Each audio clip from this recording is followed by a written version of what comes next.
యేసుక్రీస్తు పరిశుద్ధ నామానికి మహిమ కలుగునుగాక. అనుదిన వాహినిలో అమూల్యమైన వాగ్దానాలు అనే అంశాన్ని అధ్యయనం చేద్దాం. ఒకానొక రోజు ఈ అమూల్యమైన వాగ్దానాలన్నిటినీ నీతిమంతులపై కుమ్మరిస్తాడని, అది జరిగేంత వరకు దేవుడు తన పనిని పూర్తి చేయడని దేవుని వాక్యం ప్రకారం చాలా స్పష్టంగా తెలియజేస్తున్నాయి.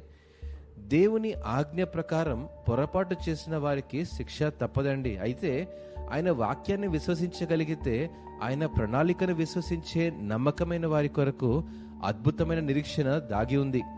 యెషయా గ్రంథం 65వ అధ్యాయం 24వ వచనం ప్రకారం, వారికి ఇలాగున జరుగును, వారు వేడుకొనక మునుపు నేను ఉత్తరమిచ్చేదను, వారి మనవి చేయుచుండగా నేను ఆలకించేదను.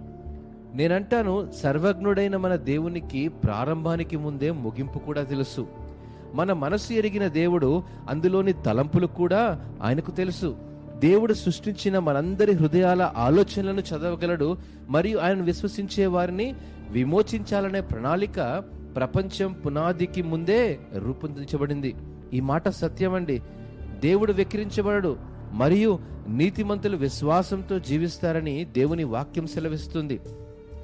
అయితే అతని నామమును తిరస్కరించేవారు శాశ్వతమైన పరిణామాలను అనుభవిస్తారంటలో ఎట్టి సందేహం లేదు. పరిశుద్ధుల ప్రార్థనలను దేవుడు వింటాడు మరియు సమాధానమిస్తాడు. ఎందుకంటే మనం ప్రార్థనలో వాటిని విన్నవించే ముందే మన హృదయాలోచనలను ఎరిగిన దేవుడు మనం అడగక ముందే సమాధానం వేగంగా వస్తుందనటలో ఎట్టి సందేహం లేదండి.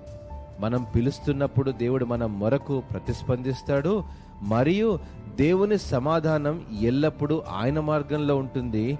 ఆయన ఖచ్చితమైన సమయంలో శాశ్వతమైన ప్రశంసల కొరకు, మన శాశ్వత ప్రయోజనం కోసమే అందించబడుతుంది. ఇట్టి మాటలను దేవుడు ఆశీర్వదించునుగాక.